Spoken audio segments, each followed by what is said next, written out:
जहानाबाद के पूर्व सांसद डॉक्टर अरुण कुमार ने बिहार बचाओ संविधान बचाओ कार्यक्रम को लेकर एक प्रेस वार्ता का आयोजन किया। प्रेस वार्ता के दरमियान पूर्व सांसद doctor Arun Kumar Bill Gates पर पूरा बरसे, साथ ही साथ बिहार के मुख्यमंत्री नीतीश कुमार पर भी जमकर बरसे पूर्व सांसद डॉक्टर अरुण कुमार। और भी बहुत कुछ कहा डॉक्टर अरुण कुमार ने प्रेस वार्ता के दरमियान। इस मौके पर लोजपा नेत्री डॉक्टर इंदु कश्यप सहित काफी संख्या में अन्य लोग भी मौजूद थे। उन्होंने बड़ी कुर्बानी दी है इस राज्य को निर्माण करने के लिए, राष्ट्र को निर्माण करने के लिए। और ऐसी परिस्थिति में जो बिहार के साथ राजनीतिज्ञ लोग कर रहे हैं, इससे जब समझते हैं कि कोई विकल्प नहीं है, तो इसी के संदर्भ में मैं कह रहा हूँ कि विकल्प विहीन दुनिया नहीं है। हर व्यक्ति का विकल्प होता है। अराजकता आप पैदा कीजिएगा, विकल्प प्रकृति भी ढूंढ लेती है। जनता के माध्यम से प्रकृति इसका सृजन का काम करती है। तो आज चिराग पासवान जिस तरीके से सत्ता को लात मार करके संघर्ष कर रहे हैं, हमको लगता है कि बिहार की आवाम चिराग पासवान को विकल्प के रूप में देखना चाहती है। सर, चिराग पासवान का लगातार आरोप है सर कि जिस तरीके से बंगला खाली कराया गया, जो व्यवहार किया गया वो गलत है। रामविलास पासवान की तस्वीर को जो है सड़क पर फेंका गया, लात लगाया गया। देखिए, मैं बीमार था, लेकिन फिर भी उनके नेता को एक मोरल सपोर्ट देने के लिए मैं उस दिन 12 जनपद में खुद मौजूद था। और जिस तरीके से महिला फोर्स, सीआरपी और दिल्ली पुलिस वहाँ लगी हुई थी और जिस तरीके से व्यवहार कर रही थी, निश्चित तौर से आज भी कई सांसद हैं जो पहली बार के सांसद हैं, बड़े बड़े बंगलों में रहे। तो सरकार का कहीं न कहीं ये सोचा समझा साजिश है अपमानित करने का, और इसमें नीतीश कुमार ने सरकार को बाध्य किया है, प्रेरित किया है। उनके इशारे पर ही ये घटना बीजेपी की सरकार की या एनडीए की सरकार कहें, रामविलास पासवान के घर को खाली कराना गलत नहीं है, वैध है, नियमानुकूल है, इंटाइटल्ड नहीं थे। लेकिन सरकार यदि चाहे कि हम बड़े नेता के सम्मान में यहाँ स्मृति भवन बनाएं या कोई और चीज़ दें, इस भवन को रहने दें, क्योंकि 30 साल लगभग रामविलास जी उस मकान में रहे थे। हम लोगों को भी याद है कितने अटल बिहारी वाजपेयी से लेकर देवगौड़ा से लेकर के फॉरेन डिग्निटरीज तक, चंद्रशेखर से लेकर के देश के तो सारे डिग्निटरीज, सोनिया गांधी से लेकर उस मकान में रामविलास जी के साथ बैठे हैं। देश के सवालों पर मंत्रणा हुई है और उनका सामान 3 बजे ऑफिसर स्टेट आता है और कहता है कि 6 बजे खाली नहीं हुआ तो सामान फेंक दें।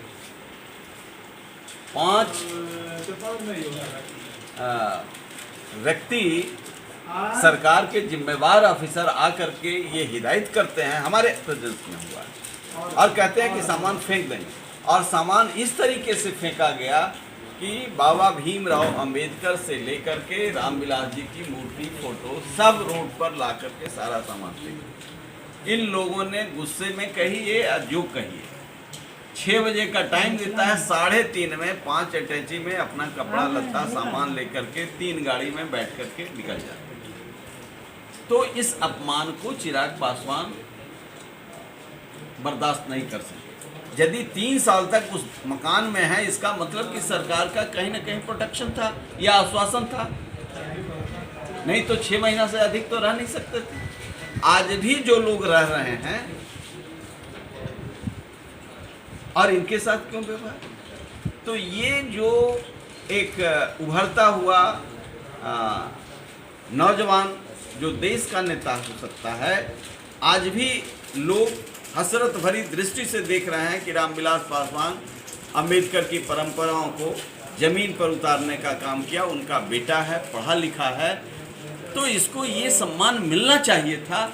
और ये मकान बहुत महत्वपूर्ण नहीं है, ऐतिहासिक घटनाओं का क्रमवार उस भवन से मिला हुआ जो स्मृति है, उसके याद में यहाँ उनके मानने वाले लोगों को वह देना चाहिए। सर, आप वैक्सीन पर सवाल उठा रहे हैं, आपने वैक्सीन लिया कि नहीं?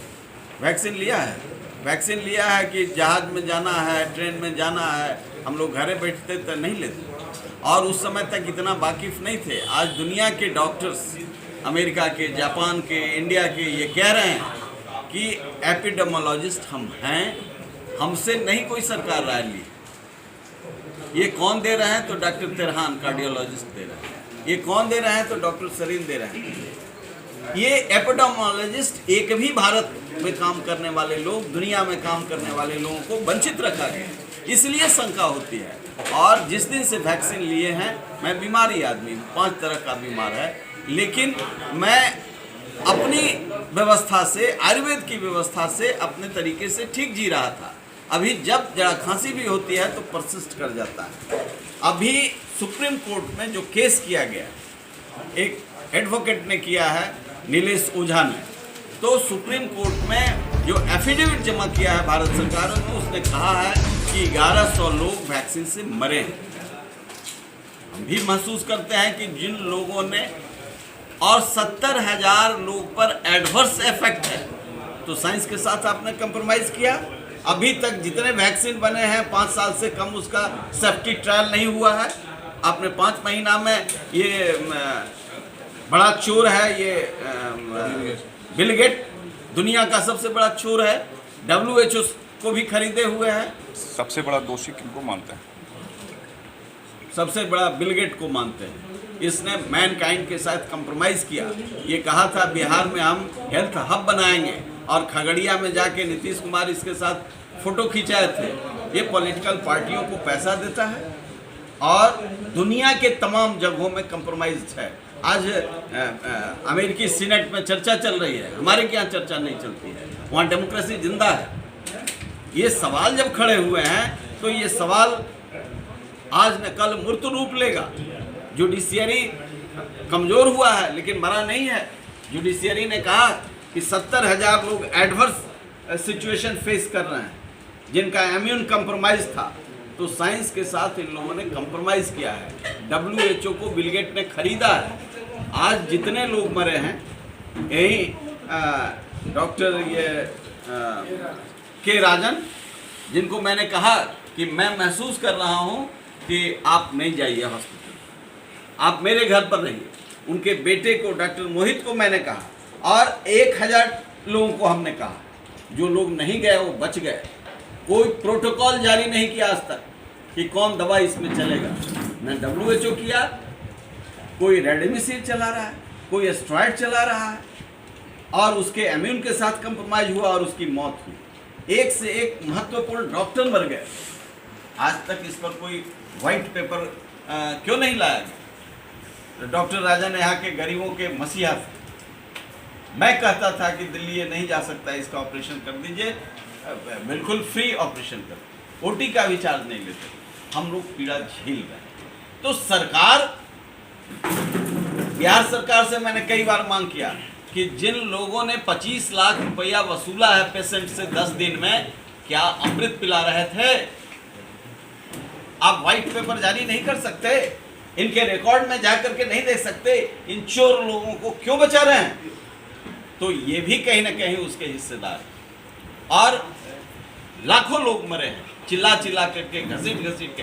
आपने चला दिया इंडस्ट्रियल ऑक्सीजन। कहां से, कौन साइंस अलाउ करता है?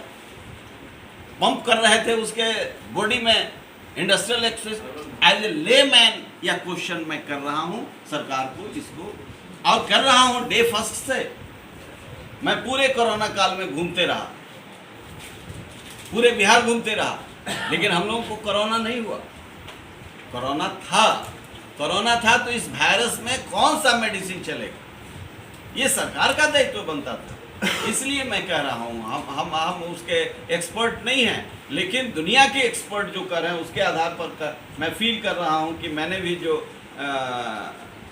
ये वैक्सीन लिया उसके बाद मुझे भी परेशानी बढ़ी हुई है। मेमोरी पावर पर इफेक्ट पड़ा।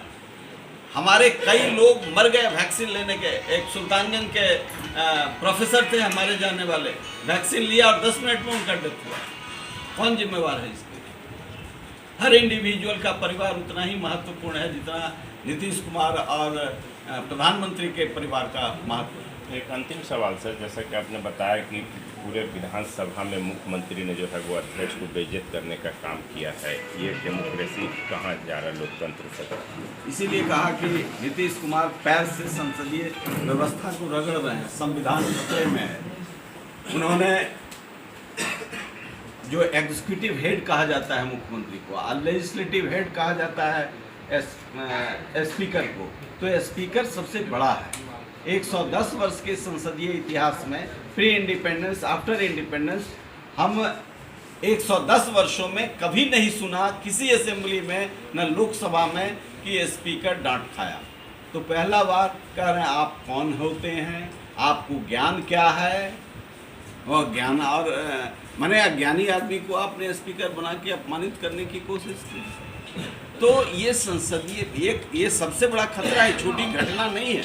भले बीजेपी और जेडीयू मिल करके कहे कि प्याज खाया जूता भी खाया, तो वही कहानी क्यों है सर? इस मामले में चुप थी बीजेपी की तरफ से कोई स्टेटमेंट? यही बात तो समझ रही है कि जनता के सामने संविधान की धज्जियां दोनों मिलकर के क्यों उड़ा रहे हैं, यही तो प्रश्न है मेरा।